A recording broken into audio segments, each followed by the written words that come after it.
या देवी सर्वभूतेषु शक्तिरूपेण संस्थिता नमस्तस्यै नमस्तस्यै नमस्तस्यै नमो नमः।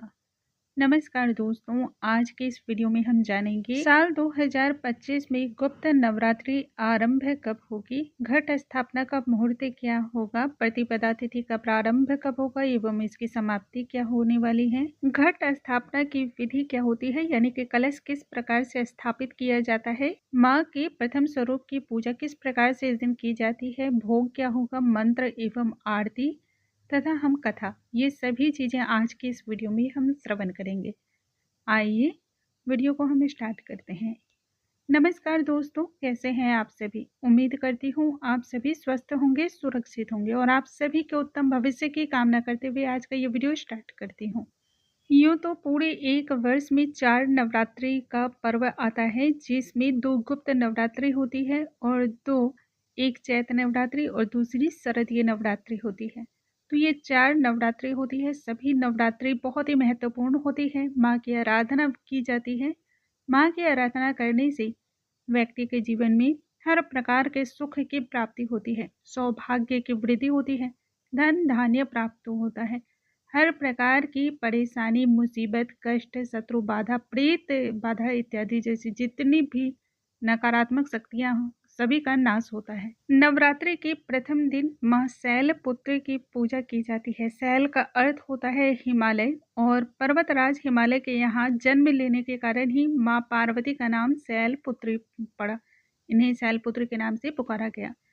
साल 2025 में प्रतिपदा तिथि का आरंभ 29 जनवरी की शाम 6:05 पर होगी और इसकी समाप्ति 30 जनवरी की शाम 4:10 पर होगी। इस तरह से हम सभी गुप्त नवरात्रि का त्योहार 30 जनवरी से आरंभ करेंगे। दिन बृहस्पतिवार होगा। घट स्थापना का जो मुहूर्त है वह 30 जनवरी की सुबह 9:25 पर आरंभ होगी, जो कि 10:46 पर समाप्त हो जाएगी। घट स्थापना का दूसरा जो कि अभिजीत मुहूर्त है वह 12:13 पर दोपहर में आरंभ होगी, जो कि 12:56 दोपहर में ही समाप्त हो जाएगी। ये दोनों ही समय घट स्थापना के लिए बहुत ही शुभ मुहूर्त माने गए हैं। घट स्थापना को जब भी करना चाहिए शुभ मुहूर्त में ही करना चाहिए। शैलपुत्री वृषभ पर आरूढ़ होती है, इसी कारण इन्हें वृषभारूढ़ के नाम से भी जाना जाता है। माँ का जो वाहन होता है वो बैल है और माँ की उपासना करने से मनोवांछित फल की भक्तों को प्राप्ति होती है। माँ शैलपुत्री बेहद ही शांत, गंभीर और सरल है। माँ के दाएं हाथ में त्रिशूल तथा बाएं हाथ में कमल है और माँ बैल पर सवारी करके संपूर्ण हिमालय पर विराजमान है। माँ की आराधना करने के लिए नवरात्र के प्रथम दिन हमें नित्य क्रिया से सुबह जल्द ही निवृत्त हो जाना है। इसके बाद हमें सफ़ेद वस्त्र को धारण करना चाहिए। सफ़ेद वस्त्र माँ को बहुत ही प्रिय माने जाते हैं। तत्पश्चात माँ के समक्ष एक घी का दीपक प्रज्वलित करना चाहिए। यदि संभव हो सके तो अखंड दीप प्रज्वलित करें। सबसे पहले हम घट की स्थापना करेंगे, यानी कि कलश की स्थापना। ये कलश की स्थापना लगातार 9 दिनों तक की जाती है, मतलब कि एक दिन ही आपको स्थापित कर लेना है। प्रथम दिन जो स्थापित की जाती है, मिट्टी में ज्वारे बोए जाते हैं और हल्का सा पानी का छींटा लगाकर उसके ऊपर मिट्टी का कलश स्थापित किया जाता है। यदि मिट्टी का ना हो तब धातु का भी कलश आप स्थापित कर सकते हैं। घट स्थापना के लिए कलश में गंगा जल अच्छी प्रकार से भर लें। कलश की कंठी पे मौली धागा बांधे, साथ ही कलश पर हम स्वास्तिक का निर्माण कर लेंगे। कलश के अंदर हल्दी की गांठ, 1 रुपये का सिक्का, पान, पुष्प, लौंग, इलायची तथा 5 आम के पत्ते या और भी यदि आपको दूसरे पत्ते मिल जाते हों, जैसे कि अशोक के पत्ते, पान के पत्ते, तो वह भी 5 की संख्या में डाल सकते हैं।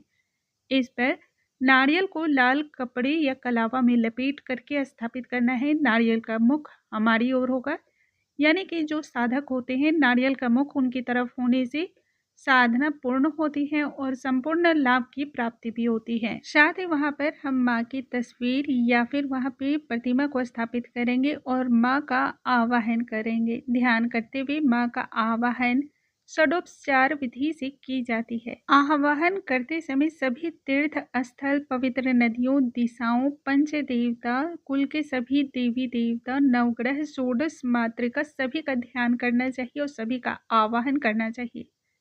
माँ के समक्ष जो है आपको सफेद पुष्प अर्पण करने चाहिए। माँ शैलपुत्री को सफेद रंग की चीजें विशेष रूप से प्रिय मानी जाती है। इसी के लिए सफेद मिष्ठान का भोग लगाना चाहिए और कुछ ना समझ में आए तो बतासे का भोग लगाएं। घी का भोग माँ को लगाया जाता है। माँ से फिर प्रार्थना करनी चाहिए, धूप दीप अर्पण करते हुए, और फिर कथाओं का श्रवण करना चाहिए। माँ के महात्म्य के श्रवण करने से सभी समस्याएं दूर होती हैं और हमें शक्ति की प्राप्ति होती है, चित्त शांत होता है। माँ शैलपुत्री को प्रसन्न करने के लिए इस मंत्र का जाप अवश्य ही करें। कम से कम 108 बार जाप अवश्य ही करना चाहिए। ओम सम शैलपुत्री देव्ये नमः। माँ शैलपुत्री के संबंध में एक पौराणिक कथा का जिक्र होता है, जिसके संदर्भ में कहा गया है, सती के पिता प्रजापति दक्ष यज्ञ कर रहे थे, तब उन्होंने सभी देवताओं को यज्ञ में सम्मिलित के लिए आमंत्रण दिया था, लेकिन उन्होंने अपने ही जमाता भगवान शिव को तथा पुत्री को आमंत्रण नहीं दिया। लेकिन सती पिता के यज्ञ में जाने के लिए इच्छुक थी और इसी कारण वह बिना आमंत्रित किए भी यज्ञ में जा पहुंची। जब वह पिता के घर पहुंची तो वहां सिर्फ उसे माँ का स्नेह मिला, बाकी सभी लोगों के द्वारा उन्हें व्यंग्य का सामना करना पड़ा। दक्ष ने भी शंकर भगवान के प्रति जो बातें कही वह सती को अपमानजनक लगी। अपने पति का तिरस्कार होते हुए देख करके योग बल की माया से सती ने अपने आप को भस्म कर लिया।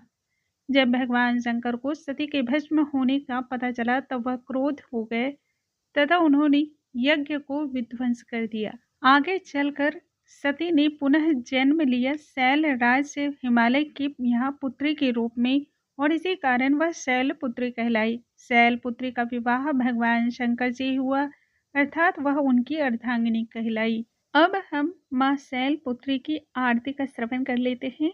माँ शैलपुत्री की आरती, माँ शैलपुत्री बैल पर सवार कर देवता जय जयकार। शिव शंकर की प्रिय भवानी, तेरी महिमा किसी ने न जानी। पार्वती तो उमा कहलावे, जो तुझसे मेरे सो सुख पावे। रिद्धि सिद्धि परवान करे तू, दया करे धनवान करे तू। सोमवार को शिव संग प्यारे, आरती तेरी जिसने भी उतारी। उसकी सगरी आस जला दो, सगरे दुख तकलीफ मिटा दो। घी का सुंदर दीप जला के, गोल गड़ी का भोग लगा के, श्रद्धा भाव से मंत्र गाए, प्रेम सहित फिर शीस झुकाए। जय जय जय गिरिराज किशोरी, शिव मुख चंद्र चकोरी। अम्बे मनोकामना पूर्ण कर दो, भक्त सदा सुख संपत्ति भर दो। बोलो जय माता दी, सारे बोलो जय माता दी। जोर से बोलो जय माता दी। जय शैलपुत्री माता रानी। हे माता रानी, हम पर अपनी कृपा सदा सदा के लिए बनाए रखना और हमारा हित करना। अंत में हम क्षमा याचना करेंगे। इस क्षमा याचना से यदि पूजा में कोई त्रुटि रह जाती है तो वह सभी पूर्ण हो जाती है, यानी कि वह सभी माफ हो जाती है। क्षमा याचना इस प्रकार से है। आवाहनम न जनामि, न जनामि विसर्जनम, पूजा चैव न जनामि, क्षमस्व परमेश्वर। मंत्रहीनम क्रियाहीनम भक्तिहीनम जनार्दन, यत् पूजितम मया देव परिपूर्ण तदस्तु मे। दोस्तों, उम्मीद करती हूँ आज का ये वीडियो आपको बहुत पसंद आया होगा। यदि वीडियो पसंद आया हो तो लाइक करना बिल्कुल ना भूलें। आपके एक लाइक से हमें प्रोत्साहन मिलता है, और यदि आज का वीडियो अच्छा लगा हो तो इसे ज़्यादा से ज़्यादा शेयर करें। अगले वीडियो में हम फिर से मिलते हैं नई जानकारी के साथ। तब तक के लिए नमस्कार दोस्तों।